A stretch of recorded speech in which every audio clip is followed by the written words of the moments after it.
Okay, great. So welcome everyone. I am going to share a presentation here and we'll get ourselves started.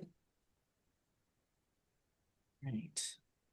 This looks like we're sharing properly. All right, everybody. So hello, this is, as I've said, the Arts and Humanities Fellowship Workshop. We do have several other programs open right now. I'll mention them in a bit. But this is the one for the individuals, and we're very happy to have you here. Let's dive in. We do like to start all of our meetings with a land acknowledgement, recognizing the Nacotchtank and the Piscataway people, the first residents of the land that would become the District of Columbia. Every community owes its existence and vitality to generations from around the world who contributed their hopes, dreams, and energy to making the world the history that led to this moment. Some were brought here against their will, some were drawn to leave their distant homes in hope of a better life, and some have lived on this land for more generations than can be counted. Truth and acknowledgement are critical to building mutual respect and connection across all barriers of heritage and difference. We begin this effort to acknowledge what has been buried by honoring the truth. We stand on the ancestral lands of the Nacotchtank and the Piscataway people. We pay respects to their elders past and present. Please take a moment to consider the many legacies of violence, displacement, migration, and settlement that bring us together here today. And please join us in uncovering such truths at any and all public events, and to use such truths to guide the legacy of this Arts Commission. Great. All right, so we've got two of my colleagues helping out today, Ben and Robert. As I said, they are hanging out in the chat. So if you have any questions as we are going through this, please drop them in the chat. So things like, when's the due date? How do I upload and label my samples? Can you refresh my memory on things? They'll go through there. I have a couple of stop points in this presentation as we go, where I will pull some of the questions from the chat and answer them here live for everyone as well, so we get them on record. And then, like I said, we've got this recording. It will be up on our YouTube channel along with our other versions of this workshop, and it'll be ready to go. All right. Quick note on accessibility. All of our websites, all of our CAH websites have Google Translate embedded in them. If you log on to our website at dcarts.dc.gov, in the top right-hand corner, we do have a Google-powered translation with a pretty robust list of languages. It's not perfect. It is a Google Translate, but it is available. We also have additional language services for anyone who might need them. Please reach out for any reasonable accommodation requests regarding access and inclusion to our accessibility contact at cahaccessibility@dc.gov. Both for any of these events for this open workshop time, open application period, or for any of our other events. And then for any other questions, cah@dc.gov will get you someone. This is my upfront plug. We are in need of grant review panelists. We are recruiting and assigning right now. And the panelists are really integral to our grant making process. You provide the critical review and comments and scoring for all applications. We are looking for panel diversity in all forms: age, race, gender, ability, sexual orientation, artistic experience, etc. So, tell your friends, tell your enemies, we are looking for reviewers. Just a note that you can apply and also be a reviewer. We do not count that as a conflict of interest. You cannot review your own cohort, and we'll talk about cohorts in a bit. But if you are interested in this at all, or if you have any friends or colleagues who would be interested in being a panelist, we do have more information on our website. Please reach out. We're happy to talk to you about that or get you in the mix. We're working on that right now. All right, so this is the Arts and Humanities Fellowship Program. So that's where you all are. I hope you were supposed to be here.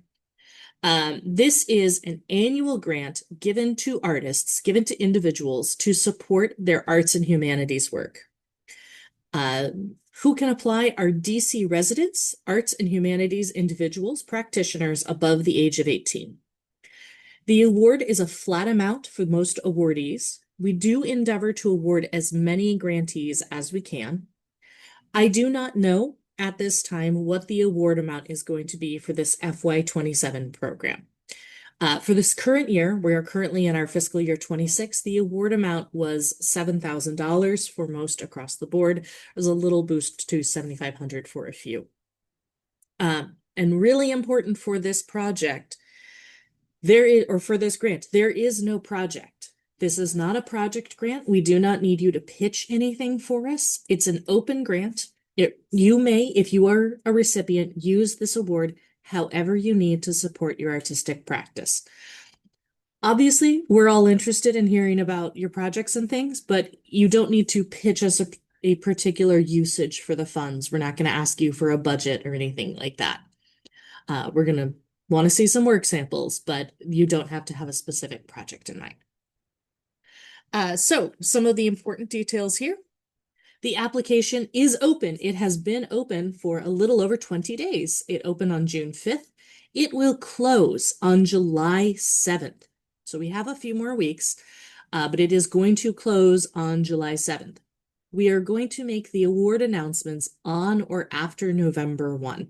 We've pushed it back a little bit this year. We're in a new system. We're still getting our feet under ourselves with a few other things. So just so you know, after you apply, we will not have the award announcements until November 1st at the earliest.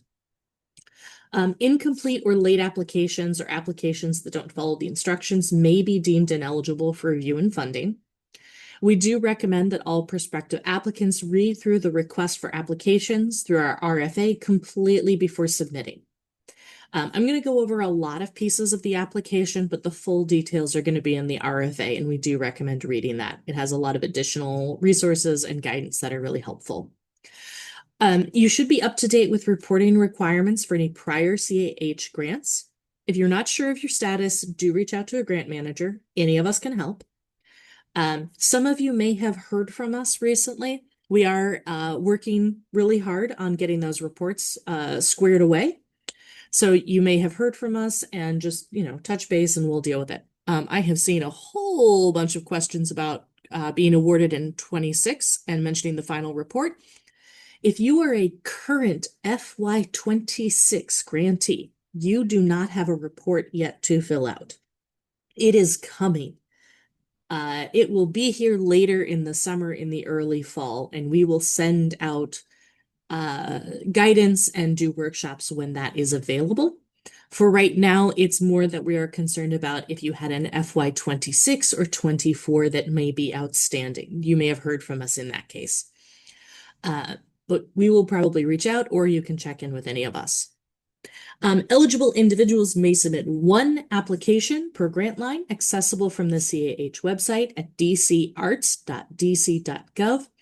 And those applications must be submitted online on July 7th, 2026 at 5 p.m. That is when the portal will close, and that'll be it. Do recommend getting them in earlier. There's always a crunch time at the end, and you don't want to get caught up with any potential technical difficulties. And then all applications are reviewed and scored by a panel of arts professionals. So real quick on the eligibility requirements. Be an artist, arts professional, and or humanities practitioner at least 18 years of age. You should be a District of Columbia resident for at least 1 year prior to the submission deadline. You should have a permanent DC address as listed on government-issued identification or tax returns. PO boxes may not be used as a permanent address. But if anybody is experiencing homelessness or any kind of housing instability right now, do reach out to us so we can discuss eligibility. We do want you to maintain DC residency throughout the entire granting fiscal year period of October 2026 through September of 2027. Excuse me. And be in good standing with CAH. A lot of that for us is really going to rely on reporting, which we've already talked about.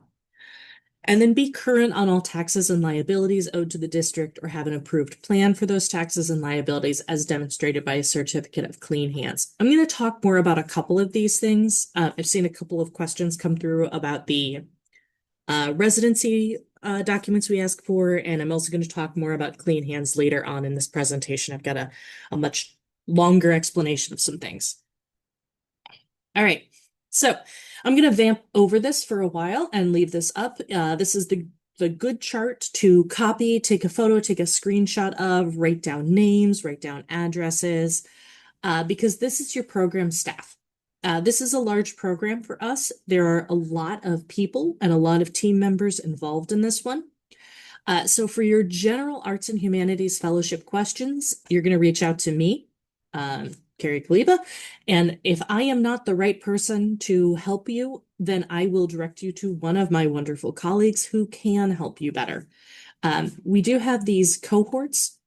We're going to talk more about those in a moment here, but these are, broadly speaking, the categories that we divide the program into for ease of review and paneling.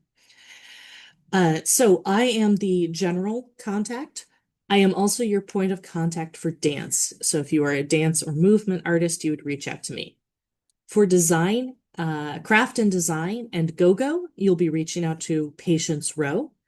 If you are humanities and literary arts, that's going to be a lot of our writers. You'll be talking to Kayla.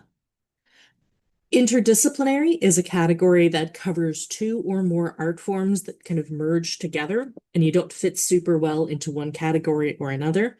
You'll be reaching out to Tanya. You can also reach out to me, but Tanya Myers will be your primary point of contact.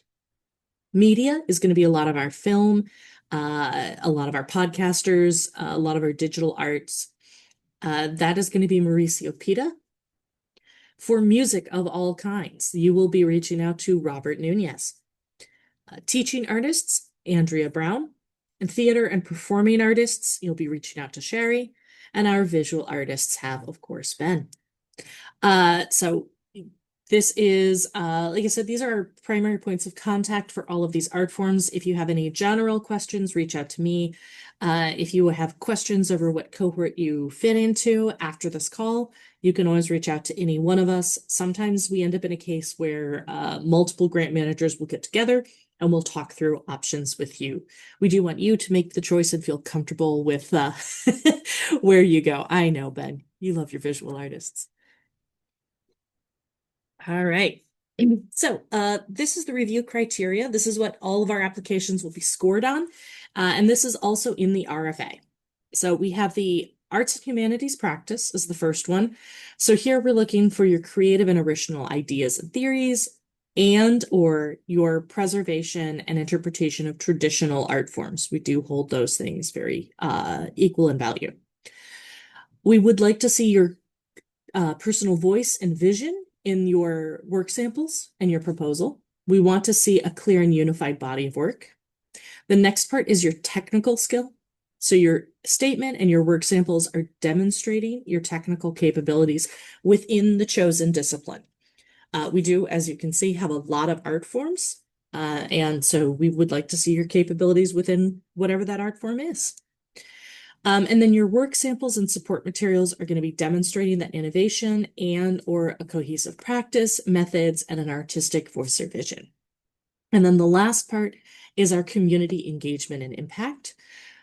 So tell us through your community statement how your work is engaging with or rooted in a cultural practice, community, or tradition.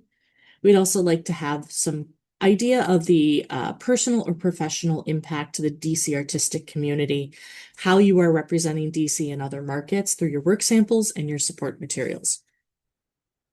All right. I know I've got a couple questions that I'm going to try and pull out of the chat real quick, and we're going to dive in deeper to a lot of those things. So I got one real quick that I wasn't able. Great. So James May is asking that they've lived in DC since spring 2025, but didn't get a DC ID until December 2025. How do I prove 1-year residency? My response was, we can work this out through contacting us a little bit later, but if you have an answer right now. Sure. Yeah, so some folks, and I think there were a few other questions about the residency and all of that, and I do have some more information about that coming up, but in general, The application is going to ask for a DC driver's license or ID and one additional document. If you don't have the ID or in a case like this, you don't have or something else is not quite early enough, uh, we're deferring to the DC Board of Elections documentation. So the DC Board of Elections has this whole list of documents that they will accept to prove residency to register to vote. And any of those documents on that list will suffice. We do want two. And I think there was a question in there. Please redact any sensitive information. You know, if it's something like, well, I'm going to put in a utility bill, or I'm going to put in my lease, and you don't want us to have any banking information or any sensitive information. Yes, please redact it. We are fairly secure people, but redact anything sensitive that you don't feel like sharing. And then we'll go from there. But yeah, if you have any questions or you just want to check on something or things are out of date or too new or too fresh, please reach out to us. I have also had a few people reach out because they are moving in the next few months, and we do want to know if you are moving within the next year, because it impacts some of our other portals that we work with. And it's okay if you have information from both of those addresses. We're going to want consistency in the end, but if you're in the process of moving right now or anything like that, just reach out to us. We can give you some more specific guidance. Does that help? Absolutely. Thank you. Fantastic. Thank you. All right, couple of questions. Yes, we did talk about the FY26 award. Those are coming. So do not worry if you are a current recipient, you do not owe us a report right now. You will owe us a report in a few months. We will have some more information about that. And yes, if you are a current recipient of the award, you are able to apply for this. We do not have any restrictions on annual applications or anything like that. Also, if you applied for something like our Projects, Events, and Festivals grant, as an individual, you are absolutely allowed to still apply for this. All right, let's dive into the application a bit. All right, so to get to the application, if you go to our website, dcarts.dc.gov, you go to the top right-hand corner and you find Programs, and then in that drop-down menu, you will find Grants. You'll click on that. Also, if you scroll down slightly under our landing banner, where we welcome you to the DC Commission on the Arts and Humanities, you will find these graphics for apply for a grant, attend an event, and view our galleries. And if you apply for a grant, it will take you to the same place. So this is our grants page. There's a lot of information on this page and a lot of links. If you scroll through this, you'll find a couple of things, including all of our current available funding opportunities, so all grants that are currently open. Links to our application assistance, like our workshops and live chats, so you can register for those.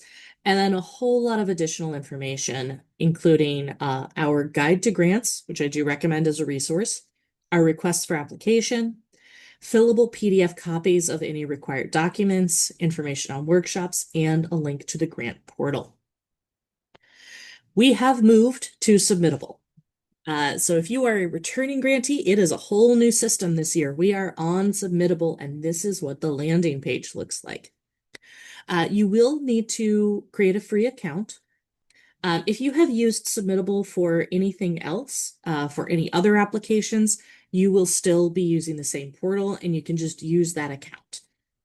You don't need to create a whole new one or anything like that. You can save a draft as you go.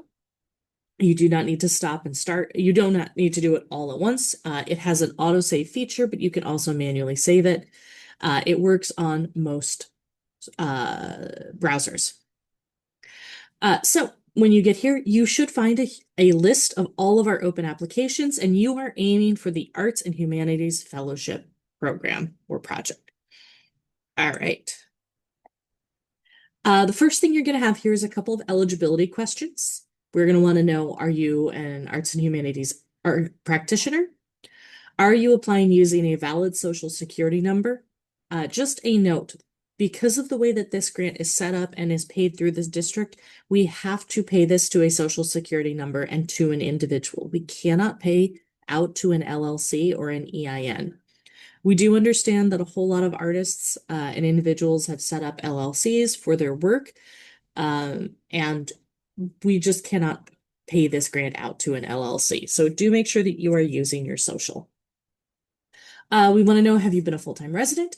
Have you read the guidelines? Please do. We worked so hard on that RFA. And then, are you 18 years or older? Then we're going to ask a couple of things here in the application. There's going to be some basic information like your name and address, etc.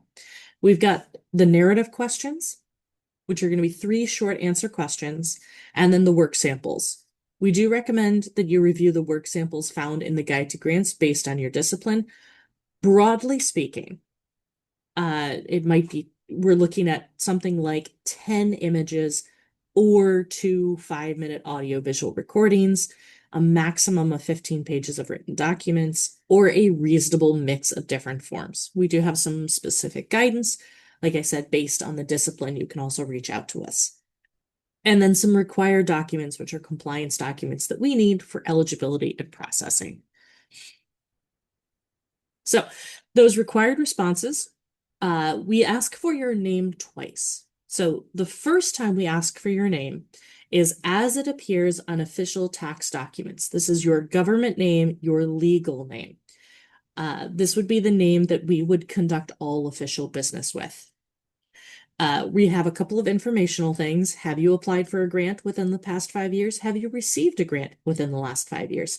This has no impact on your eligibility to receive a grant this year. It's really just an information tracking.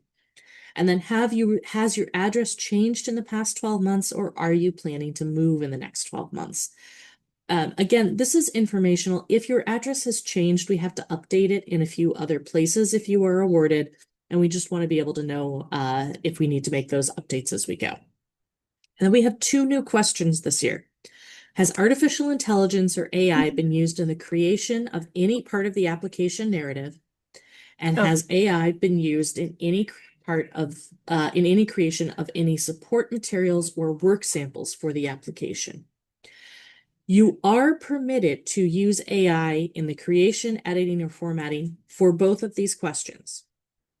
For the any part of the application narrative, so any of the statements or anything like that, that answer is for CAH purposes only. It will not be shared. If any AI has been used in the creation of any support materials or work samples, we do want to have that disclosed, and we will be sharing that with the review panelists. Like I said, you are permitted to use it. There is space in the work sample statement and a few other places where if you want to explain your usage or how you're using that, that's a great place to do it. We also do have a survey right now that I should find the link for that is about AI usage. We are trying to gather some information about the creation of about how folks are using AI in different ways and in different capacities. We are still developing our policies, but it would really help us to understand how folks are using it. And like that there. So yes, do please tell us and please disclose. All right. So a little bit more about the name. We have, like I said, we ask for your name up front and we want your government name. We also will ask for your artist name. So CAH is going to conduct all official business, including any possible awards or contracts with your legal name. Your preferred name, your artist name, your DBA is the name we should use in the panel room. It's the name we want to put in front of applicants and in front of panelists. And if you were awarded, it is the name that we would publish. So, this is the difference between like your legal name is Christopher, but you go by Chris and everybody knows you as Chris. Or you've been going by your middle name your whole life, or you are in the process of changing your name or anything like that. We need your name up front for the legal one. That is just for all official business. And then the artist name is the name we should know you as. And we should talk about your work with that name. So that is the difference between those two. They can be the same name. They can absolutely be the same name. I'm not asking you to pick a new artist name for this, but if that is something that is affecting you or as part of your practice, do make sure that you give us your artist name. Then also there are two questions about discipline. We have applicant discipline and then discipline for panel cohorts. The applicant discipline is a very long list that comes to us from the NEA, from the National Endowment for the Arts, and is used when we report back up to them. We receive some funding from the NEA and we have to report back on our activities. In that long list, please select the discipline that best represents your work. It may not be a perfect representation of your work, so we want to find the best fit. The best example I have for this is go-go. It is the music of DC. It is the official music of DC. We do have a go-go category. Go-go is not included on the NEA's list of categories. So if you are a go-go artist, you will not have a go-go category to select in that discipline. Please find the one that best fits you. It can be musician, it can be singer, it can be all sorts of things. But the one that best fits, like I said, it doesn't have to be a perfect fit. For the panel cohorts, that is how we organize the applications for review. And so then, yes, absolutely. If you are a go-go artist, you need to be putting yourself in the go-go category. That will be important for you. We do want you to think about who you want reviewing your work. So that's the discipline, the difference between discipline, applicant discipline, and the panel cohorts category. Okay. So the cohorts. We are open to 10 arts and humanities disciplines that we have identified for the purpose of panel organization. We ask that you select one of the following categories that best represents your discipline and how you wish to be reviewed.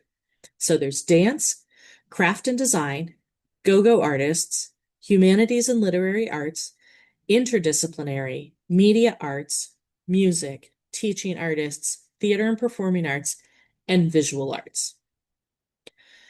If you are unsure of which discipline to choose, we recommend that you take a moment, look at your artist statement, look at your work samples, look at your support materials. Choose a category that best reflects your artist statement, your work samples, and support materials. If you are unsure, reach out to a CAH, reach out to a grant manager.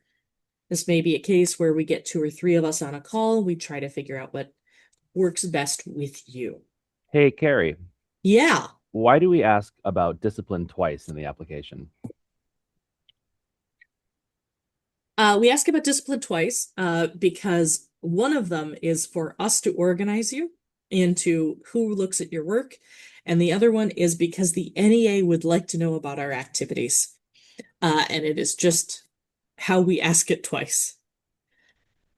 Yeah, sometimes grantees will not find their yeah. discipline on one of them, but the one that you can't find yours in is probably the NEA one. But if you are having trouble deciding which to choose or are confused, please reach out and we'd be happy to take a look at what your work is and make suggestions. Absolutely. Yeah, it's always a bit of a thing. I've gotten a couple of questions about it already this year, but yeah, the very long list is the one we report back out on. And that one does not impact the cohort one. So the much shorter list of 10 is the one where you want to work with us if you are unsure of your category, and we will help sort you into a category. We do know that there's a lot of work that maybe doesn't fit easily in one definition or another, and that's where your statement and your work samples and talking with a grant manager can be really helpful. All right. Once we have done that, we're going to get into the narrative section and some request details. We do recommend that you compose your answers in another program and cut and paste your text into the grant portal, ease of editing. But we've got these 3 statements we're going to ask for. An artist statement, which is why you do the artistic practice that you do. The work statement is what is the work that you do. And the community statement is why is your practice in DC? What makes you a DC artist? So the artistic statement, panelists are looking to get a picture of who you are as an applicant. What is the passion that drives you? How did you come to this art? So some recommendations, direct and concise language, avoid jargon. If you do have some really technical work, you have a very niche or hyper-specific art form, do remember your work is being read by community members that may have a different background than you, and a little bit of additional context might be helpful to understand your work. You want to help panelists understand the work that you do and see the value that we know is there. This is an artist statement, not a bio. We're not asking for your biography here. We want to know more about the creative underpinnings behind your work. Obviously, your life experiences can enter into that, but we're not looking for the Wikipedia background statement. Make sure your statement matches your samples. If you are telling us that all of your work is about the beauty of a still life, and then everything we get is portraits, something's going to be a little bit of a question there. Give us a sense of your work, give us a sense of your passion and who you are. I know this can be really hard to write, so take some time, really think about it. I also want to note, if you are a returning applicant and you have written an artist statement before, you can absolutely use it again. You do not have to write us a whole new artist statement every year. I just recommend that you take some time to sit with it. Make sure you still stand on it, that it is still reflective of you and your practice. People change, we all change, our practices change over time. And you want to make sure that you are still fresh and you know what you are representing. But you can reuse a statement if you already have one. Then we have our work sample statement. We're going to clarify your work samples to panelists. This is a chance for you to discuss your work in more detail or give additional context to your work. I mentioned earlier, if you've been using AI for editing or anything like that, this is a good time to explain how you're using it. Tell us about what your project or your work is. Underscore the why about why your work is important. Give us some guidance on how to view and experience your work. If there is something really important about the order that we look at images or in how we understand a video, this is a great place to tell us that. Your statement and work samples are going to work together to demonstrate those exemplary technical capabilities within your discipline. And then those samples should also match the chosen cohort and support your artist statement. If something is off, we do vet all of these applications. We do go through and check that everything is playing and that things are there. If anything is wildly off, we will reach out. And if we feel that something has been misclicked, we will touch base with you. So if I'm looking at your application materials and you have said that you are a visual artist and all of your samples are audio files because they sure sound like a demo reel for your songwriting career, I'm probably going to reach out to you and say, did you mean to choose visual arts? And just double check with you. For the most part, we are trusting that you have chosen the cohort that you want to be in, but if there is something that may have gone awry, we will reach out to you. We won't just move you forward in the wrong cohort. Okay. And then finally, we have the highlighting culture and community question. This is a chance to discuss your work as how your work as an artist reflects or engages with cultural practice, community, or tradition. We want to know more about your personal and professional impact in the DC arts and humanities community. We want to know how you fit into the fabric of DC's art scene.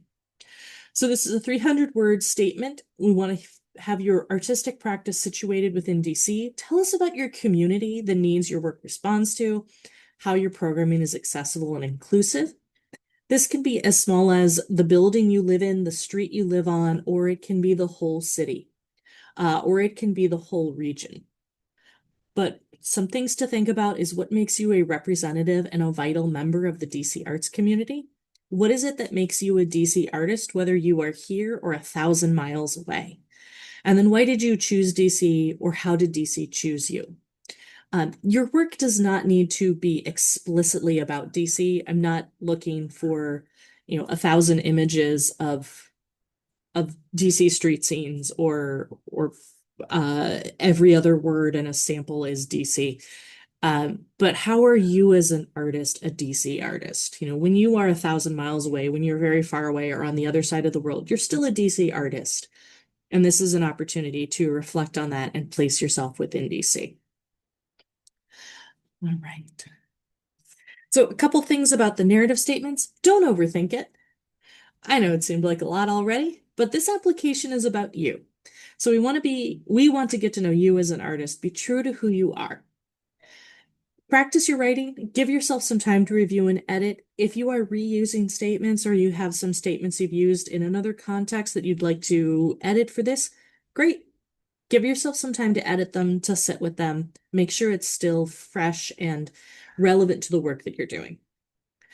Connect your statements to the criteria, and then be thoughtful and give yourself time. Remember that this is due on July 7th. We still have some time. All right. Any major questions that I need to tap into, Ben? I think we just got a couple coming in while I was answering another one. If you want to take a look, there's those three that just came in. Those three that just came in. I'm already at the, okay. Uh, um, Now there's four. oh goodness. How short? Okay. Oh yes. How short is the short answer in the narrative portions? There is a word count in the application. So I believe that the artist statement and the work statement are 400 words and the community statement is 300. Correct. But there is a guidance given in the portal, and it will give you that count. I am going to talk a little about CV length and work sample ages in the next section. And I do have some notes. Thank you, Lucy, for reminding me. I do have a section on the file size caps. We're going to talk some more about these technicalities in a moment. I think there's a lot of questions here that have come in. Oh, there is a good question here about speaking of inclusivity. There are no words or terms that we recommend you avoid because of any national climate around humanities and DEI and things. And we don't have any specific technical ADA requirements for this. We have a very broad understanding of accessibility as part of this.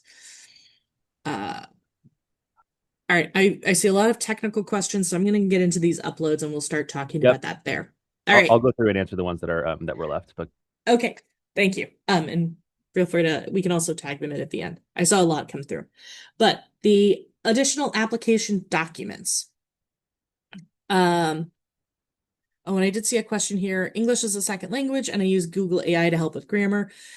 That is going to be yes on the first one, that you are using the AI to help with the preparation of this application.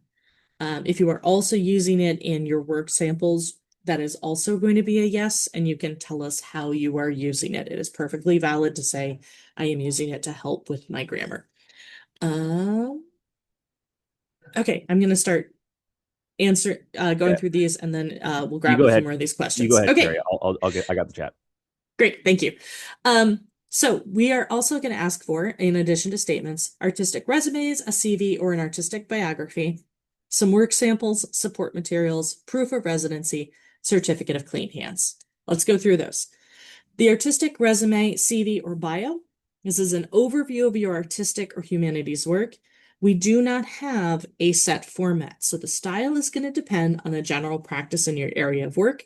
If you already have one, let's use that. We want this as a record of your professional achievements and professional experience and artistic achievements.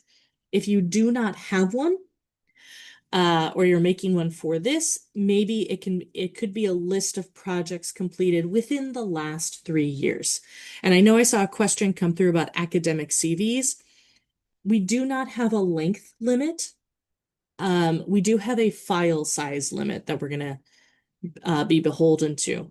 You can narrow it down if you want. You can give us the full spectrum of your career, but the resume can cover the whole breadth of your career. But if you also want to narrow it down or shorten it, that is totally fine. We do not have a length requirement. We do not have a style requirement for it. Those work samples, your work sample requirements and limits are going to depend on your artistic and humanities discipline. We do have some maximum file sizes in this new system. The maximum file size is 400 megabytes and a default maximum total submission size is 800 megabytes. So keep that in mind. I know I saw a question come through about the potential decline in quality for media uploads. We are going to be advising panelists of this and hopefully not holding it against you. We are building that into the training, just an understanding that we do have folks working within these file maximums. If you do have any questions about how your practice fits into a cohort or more how you might balance materials, if you have a mix of things, you're going to reach out to us so we can talk through it. A quick note for folks who have applied in the past, we do not have the option to upload a link to YouTube or Vimeo or any external links. We want to keep all samples within the application itself. So no external file links, please. We will accept, the system does accept most file types for things. So for images, whatever format those images are coming in, if it's a JPEG, if it's a PNG, if it's an HEIC, any of these file types. Same with audio files and video files. They should all work. Well, the thing you want to be aware of is that maximum file size. And for document files, we would really like PDFs overall. And as a reminder, as I said, if you want panelists to view your work, it must be in the portal. Please do not submit a list of links that will direct viewers to another site. So this is what it will look like when you upload your work samples. There is a very long list of acceptable file types. I know it's a little fuzzy here, but you'll be able to see it there. You want to keep in mind those file size caps for audio and visuals. We do have a reminder in there as well. If you are running into problems with uploading, you have probably exceeded the maximum file size. But do reach out to us if you run into problems. And we do have a full sample or full list of sample guidelines in the guide to grants. We have a link to that in the portal. We have also added this year this work sample identification list. It is one size fits all. So fill what you can, leave what you don't need. So this is going to be things like the title of your work, the year it was created, dimensions as appropriate, material as appropriate, time codes for any video or audio stuff if you want us to scrub to a certain point or really focus on something. Something about the year created here that is important. You're going to see this in the guidelines. Generally speaking, we would like everything in your work samples to be within the last 3 years. We have a few extensions for very long-term projects, but we would like stuff that was completed within the last 3 years or is a current work in progress. Now, to clarify on that, if you have something that has been in process for a very long time, you have been doing a time-lapse study where you have photographed the same image for the last 10 years on the same day of the year, every year, that is still within the last 3 years because your most recent work has happened within the last 3 years. It doesn't matter that it was started 10 years ago. Or you have been working on a documentary for the last 7 years and it's been a very long study and a long work and collaboration. As long as the most recent work has happened within the last 3 years, you are still within the 3-year category. It doesn't matter that it started 7 years ago. We do understand some work does take a very long time to produce. There are long lead times. As long as the most recent part of the work has happened within the last 3 years, it is eligible. We do not want work, though, that is 15 years old and you haven't touched it since. We would like to see part of your current practice here. Okay. Support materials. These are materials to strengthen your application and provide additional information that directly relates to your work or practice. They do not take the place of a work sample. So some examples. This is not exhaustive and also not mandatory. You do not have to have all of these things. There is no, you have to have this type or that type of a category. It is what you have. It is what is relevant to your work. So some examples might be contracts for work that happened in the last 3 years or future 26-27 arts or humanities work. It might be programs, it might be playbills, it might be reviews, it might be awards, it might be letters of recommendation from colleagues or students. It might be surveys or evaluations of work. It might be proofs of sale of work. It could be a mention in an article, or you were featured on somebody's blog, or an influencer was highlighting your work and it got 1 billion views. All of that is valid. This is a very broad category. It is what supports your work.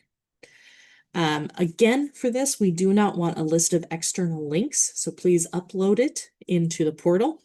And we do have, I think we want around 3 pieces of what we have. And you can have multiples of a category. So if you've got you had a show this year and it was covered in 6 different places, you can include all 6 reviews. Just compile them into one file for us, please. Review panelists are required to review each applicant's work samples. However, they're not guaranteed to review work samples beyond the recommended limit. We have put some safeguards in so that we can't over upload. But keep in mind that we want to keep it within guidelines. Please name and label or describe your work samples so that panelists can identify what they're viewing.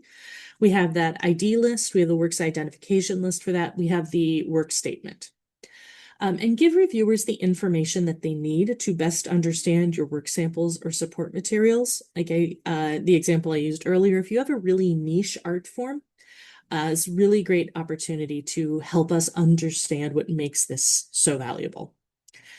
Panelists are to review only within the 4 corners of the application. They are not expected, and they are specifically discouraged to click on any outside links or content. So any links that you put in there may not be seen by reviewers, so let's just skip them entirely. More is not always better. You do not want to overload panelists with information. So really, this is a time to curate your work samples and support materials to reflect your current work. All right, I saw a bunch of questions came through. Ben, anything that is super important? If you could clarify the 3 years, there's some confusion about calendar year. Like if it's 3 years within the like 2023 could be a little bit over 3 years by this point because of the month it was completed. I mean, if you completed it in March of 2023, I'm not going to hold it against you. Exactly. Like I would suggest in this case, just list the year if it's getting finicky with the month. Yeah, that's totally fine. Anytime within 2023 is okay. We're not going to do a hard date check on that. The year is fine. Let's see. You've got a whole lot of good questions. It was created before that and reached its latest version. Yes, the latest version is the date we want, or the date that we are concerned with. We're not too fussed about the start dates on things. Work samples can be works in progress. That is totally acceptable. You can give us a mix of things. If you're working on a series or something like that, and you have a completed version and a started version, or you are exploring a new art form or anything like that, you're a choreographer and you are in process of a new work, but you haven't finished it, but you feel really strongly about the work that you have, totally fine. All of this is great. If you have questions about samples for anything, this is what we are here to do and to talk with you about.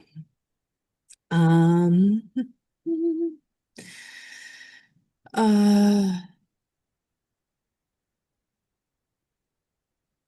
uh, let's see.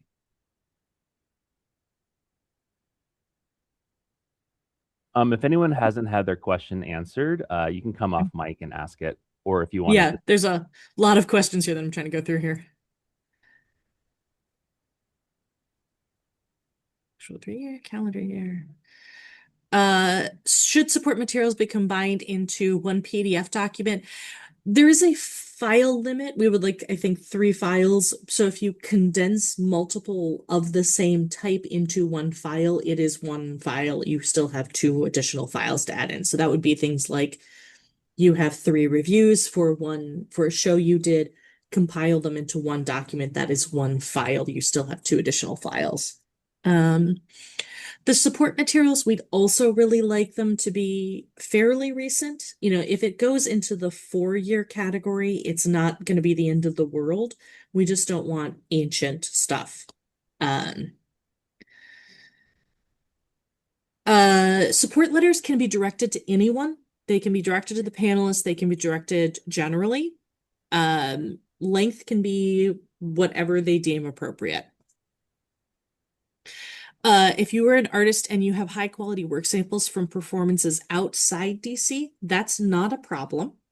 We know that the work sometimes takes us very far from home, and that is fine. You do not have to have work that is exclusively in DC. I know that we have artists uh, who tour, who get commissions outside of the state, outside of the region. Totally fine to include that work.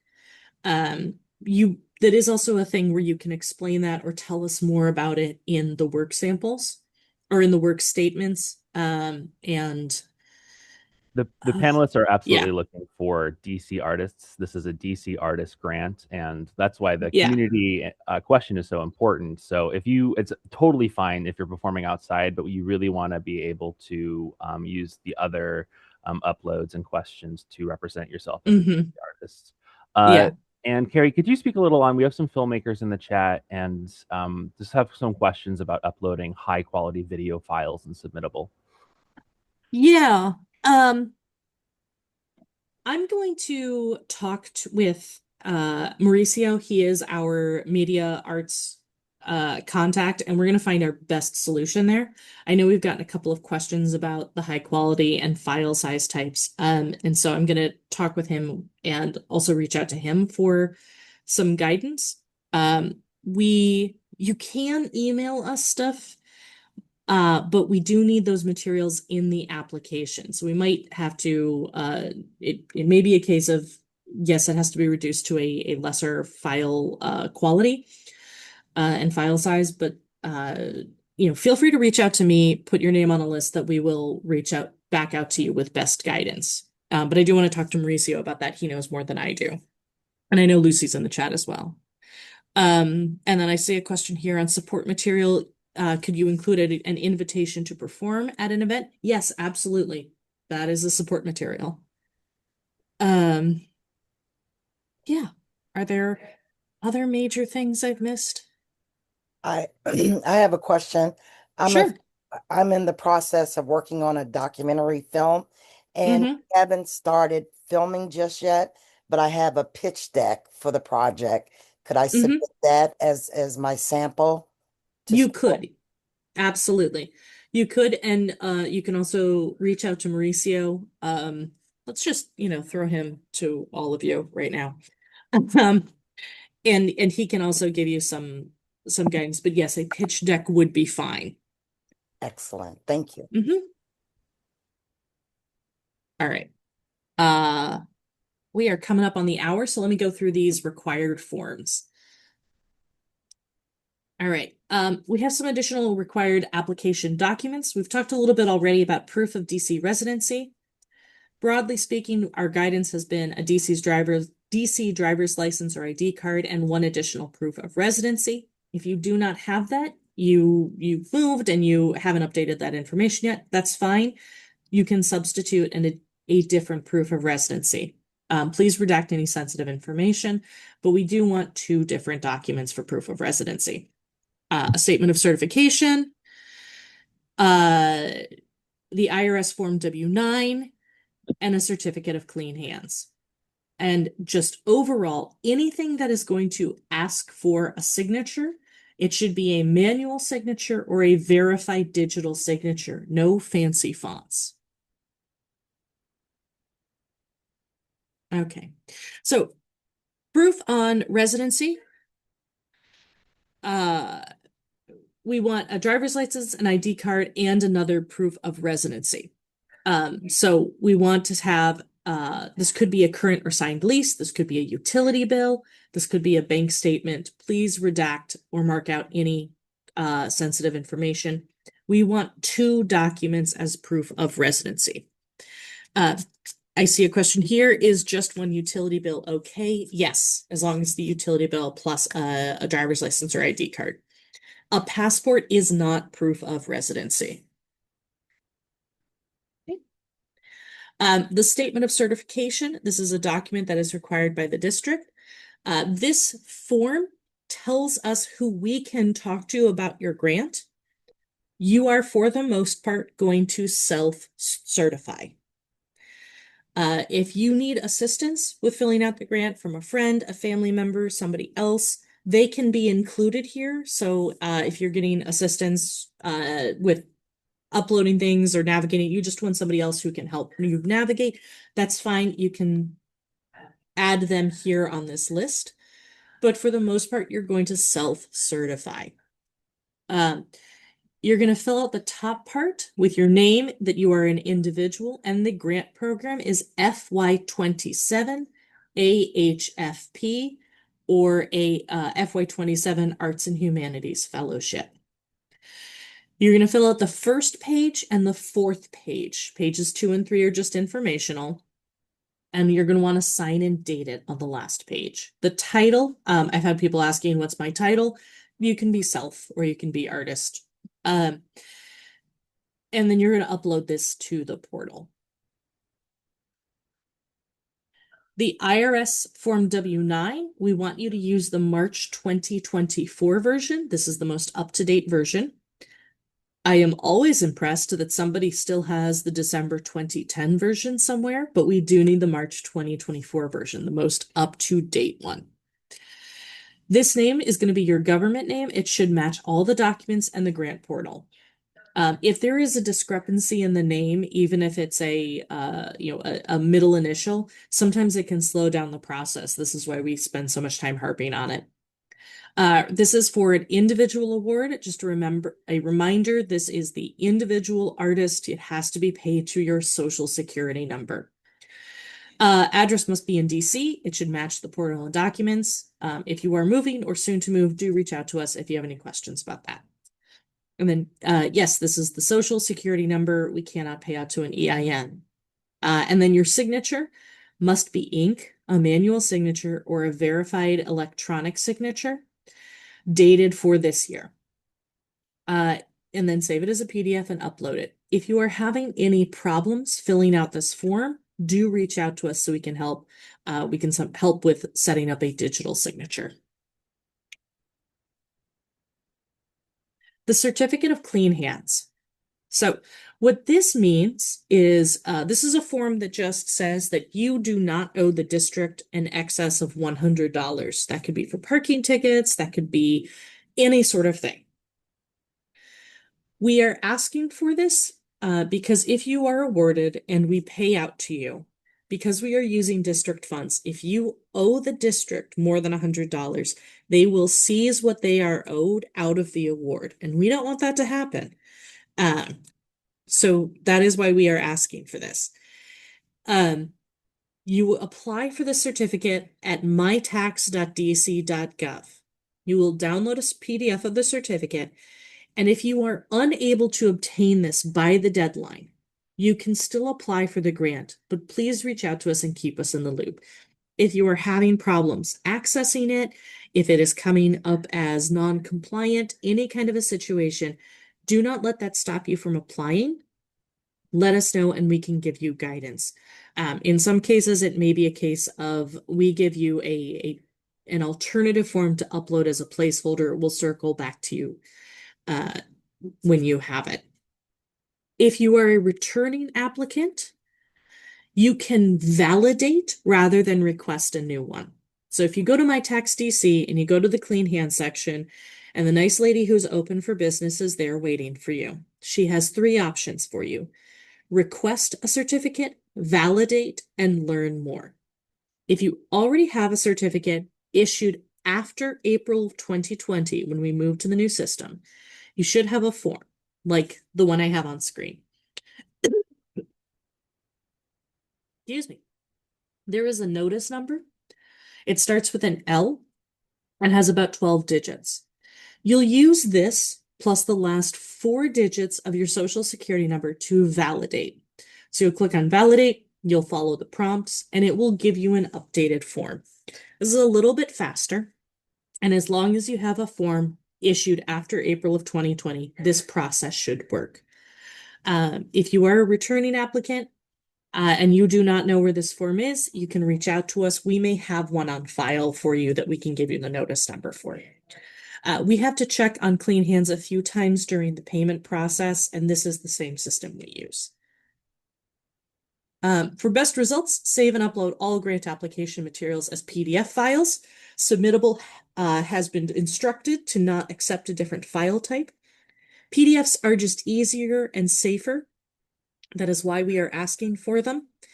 They are easier to open, easier to view, and they are more secure. They are less likely to be stolen or manipulated.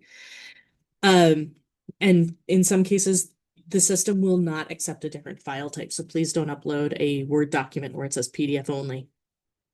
Do try to keep your name and address consistent on all application materials, and contact your grant manager if you have questions. I just saw a question come through on how recent does the Clean Hands need to be.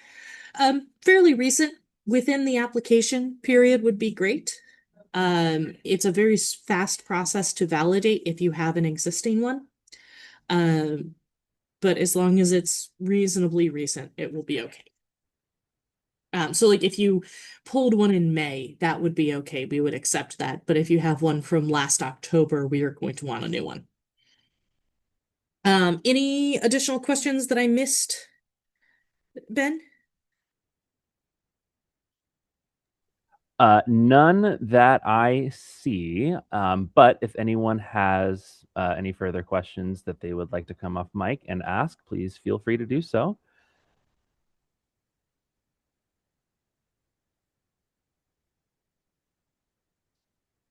If not, I can keep going. And we'll have more time for questions. Okay. We have workshops. This is it. This is the last of our workshops to assist with the completion of the grant applications. So this is the last of our Zoom workshops. There are additional in-person events next week. Monday afternoon, patients will be at MLK Library. I will have that listing up on our Eventbrite by the end of today with more information. And then patients and I will both be at the Go-Go Museum on Tuesday. I believe also in the afternoon. And that will also be listed on Eventbrite if you want to see us in person. We also have live chats. They are on Wednesdays at 1:30 p.m. All current programs are available through this. So also open right now are some of our organizational grants, like the Capital Projects Grant and our Arts Education Projects and Field Trips grants. Those are all open for organizations. But the live chats are available there Wednesdays at 1:30. We have an open office hours next Thursday that you can also sign up for. A couple of big reminders. We will be closed in observance of Independence Day next Friday, July 3rd. We will be unavailable on those days. We do have some office hours on July 2nd that you can register for on Eventbrite, not on July 3rd. And if you do need in-person assistance with the grant, please make an appointment with us. Make sure that we know you're coming. There is really quickly, there's also an in-person fellowship workshop happening at MLK Library this Monday. Yes. I don't know if you mentioned that. And I need to get that up on Eventbrite. So it is very new for us on the schedule, so we will get it up on Eventbrite ASAP. But also for if you need to come to our office here at 200 I Street down in Navy Yard, please make an appointment with us so that we know you are coming. There are staff here. We want to be available to assist you, but it helps if we know that you're coming and we can prepare for you. If we do have a hybrid working schedule, so if it is a day that that Ben is at home and I'm here, and you want to talk to Ben, you're gonna not see him, but you are gonna see me, and it would just be great if I got a heads up. Um, and then also we can do staff reviews of applications. We will review for eligibility and completion. We can also, we cannot tell you what to write. We cannot tell you what to submit.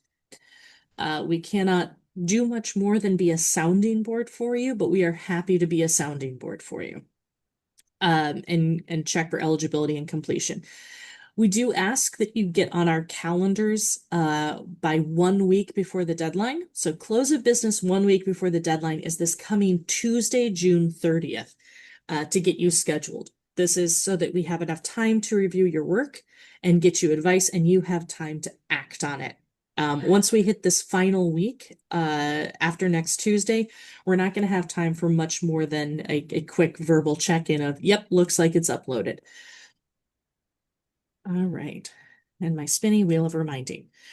That is the main content of our workshop. Thank you all for bearing with us. And thank you for joining us today. We will have a follow-up survey coming. I know we have a couple of questions here in the chat, and so I am going to go back to the the contacts slide here. So folks need to grab the names and the emails of any of our grant managers that you need to reach out to. So for the media folks, that's going to be Mauricio. And general questions, it'll be me, and of course Ben for visual arts and Robbie for music, because they are here. And I will answer any more questions that have come through on chat, and if folks want to come off mute, they can also ask them. And I am going to stop this recording now, and we can go from there. Thanks, everyone. Yeah. I have